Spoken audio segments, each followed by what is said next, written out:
அனைவருக்கும் வணக்கம். ஓம் நமச்சிவாயா. இன்னைக்கு நம்ம பார்க்க போற ஜாதகம் என்கிட்ட கன்சல்டிங் வந்த ஜாதகம் தான். என்கிட்ட கன்சல்டிங் வராத எந்த ஜாதகத்தையும் நான் போட்டு விளக்குறது இல்லை. என்கிட்ட கன்சல்டிங் வந்த ஜாதகம் தான். சுபத்துவ பாவத்துவ விதி குருஜி ஆதித்ய குருஜி அவர்களுடைய சுபத்துவ பாவத்துவ விதிகள் எந்த அளவுக்கு அற்புதமா பொருந்தது அப்படிங்கிறதுல எக்ஸலண்டா உள்ள ஜாதகங்களை தான் நான் போடுறது உண்டு. அந்த அடிப்படையில் இன்னைக்கு நான் பார்த்த ஜாதகமும் பார்த்தீங்கன்னா சனியின் சுபத்துவத்தின் காரணமா அவர் ஆட்டோமொபைல் துறையில் பெரிய லெவலில் இருக்கக்கூடிய ஒரு ஜாதகம். ஜாதகத்தை நான் போடுறேன், அதுக்கப்புறம் விளக்குறேன். ஜாதகம் வந்துகிட்டு இருக்குது. லக்னம் துலாம் லக்னம். லக்னத்திலே சுக்கிரன் ஆட்சி, 3ஆம் இடத்துல சனி, 5ஆம் இடத்துல ராகு, 8ஆம் இடத்துல சந்திரன், 9ஆம் இடத்துல குரு, 11ஆம் இடத்துல கேது, 12ஆம் இடத்துல சூரியன், செவ்வாய், புதன் உச்சம். இதுதான் ஜாதக அமைப்பு. இந்த ஜாதகத்துக்கே புதன் உச்சமாக இருக்கிறதுனால இவருக்கே ஜோதிடம் கொஞ்சம் தெரியுது. என்ன இருந்தாலும் கொஞ்சம் அந்த புதனுடைய வலுவுக்கு ஏற்பதான் இவங்களுக்கு ஜோதிடம் புரிய அனுமதிக்கப்படும். செவ்வாய் சனியோட தொடர்பில் புதன் இருக்கிறாரு அப்படிங்கிறதையும் நீங்கள் தெரிஞ்சுக்கிடணும். அந்த ரேஞ்சுக்கு அவருக்கு தெரியுது.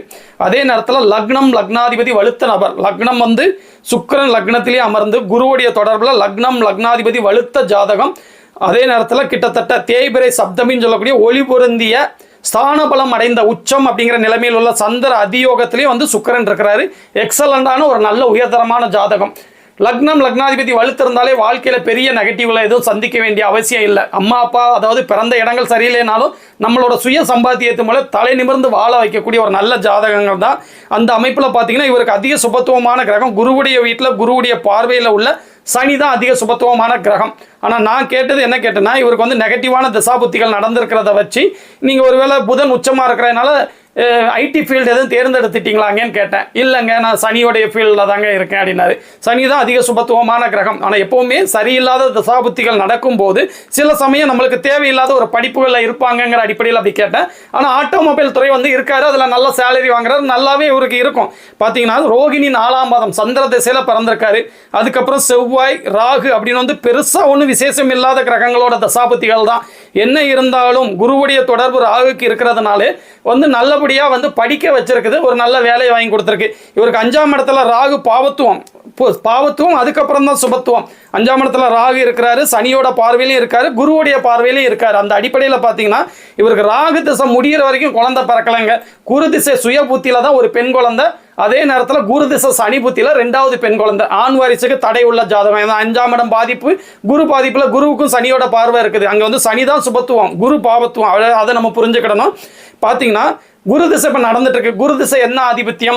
6ஆம் ஆதிபத்தியம் உள்ள கிரகம். அப்போ என்ன கொடுக்கும்? 6ஆம் ஆதிபத்தியமான கடன் நோய் இந்த மாதிரி விஷயங்களை கொடுக்கும். ஆனால் எல்லை மீறாது. ஏன் எல்லை மீறாதுன்னா அவர் 6ஆம் இடத்தோட தொடர்பில் இல்லை, 3ஆம் இடத்தோட தான் அவரது குரு தொடர்பில் இருக்கா. அதனால எந்த ஒரு விஷயங்களையும் எல்லை மீறாமல் அவர் பார்த்துக்கிடுவார். அப்படிங்கிற அடிப்படையில் கடன் வந்திருக்கு, சுப கடன், வீடு வாங்கியிருக்காங்க. அதே நேரத்தில் பார்த்தீங்கன்னா நோய் வந்திருக்குது, கியூர் ஆகக்கூடிய நோய்கள் தான் வந்திருக்குது. இந்த மாதிரி அடிப்படையில் தான் இருக்கும். சனி திசை எக்ஸலண்டாக இருக்குங்க. சனி திசை உண்மையிலேயே சூப்பராக இருக்கும். ராசிக்கு லக்னத்துக்கு ராஜயோகாதிபதியாக வரக்கூடிய குருவுடைய வீட்டில் உபஜயஸ்தானமான 3வது வீட்டில் குருவுடைய பார்வையிலேயே உள்ள இந்த சனி எக்ஸலண்டாக இருக்கும். அப்படிங்கிற அடிப்படையில் இந்த தொழில் எப்படி ஆட்டோமொபைல் தொழில் உங்களுக்கு கை கொடுக்குது, தசாபுத்தி அடிப்படையில் எப்படி வாழ்க்கைகள் மூவ் ஆகிருக்குது, சனி திசை எப்படி இருக்கும்? எக்ஸலண்டாக இருக்கும். இவருக்கு தொழில் செய்யணுங்கிற ஆர்வமும் இருந்தது. பெரிய கோடீஸ்வரன் ஆகணுங்க அப்படின்னாரு. வேலையில் ஆக முடியாது, தொழில் பண்ணாதான் ஆக முடியும். குரு திசை முடிகிற வரைக்கும் எண்ணம் இருந்தாலும் இந்த லக்னத்துக்கு மாற்றான் தாய் மனநிலைமையோடு செயல்படுகிற குரு திசை முடிகிற வரைக்கும் இன்னும் 5 வருஷம் இருக்குது. 5 வருஷமா 6 வருஷமா இருக்குதுன்னு நினைக்கிறேன். அந்த முடிகிற வரைக்கும் கொஞ்சம் பொறுமையாக இருங்க. சனி திசை ஆரம்பிச்சதுலேருந்து நல்லபடியாக இருப்பீங்க.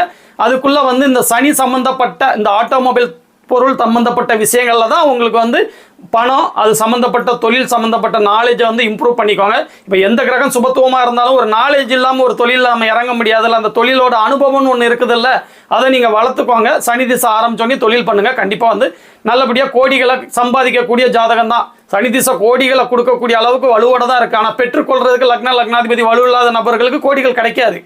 சில 100 1000 அது முடிஞ்சு போயிடும். ஆனால் லக்னாதிபதி வலுத்த ஜாதகங்கிறதுனால கண்டிப்பாக சனி திசையில் கோடிகளை குவிக்கக்கூடிய ஒரு நல்ல ஜாதகம். இதே மாதிரி இன்னொரு நாள் ஒரு நல்ல ஜாதகத்தோட நான் மீட் பண்ணுறேங்க. ஓம் நமச்சிவாயா.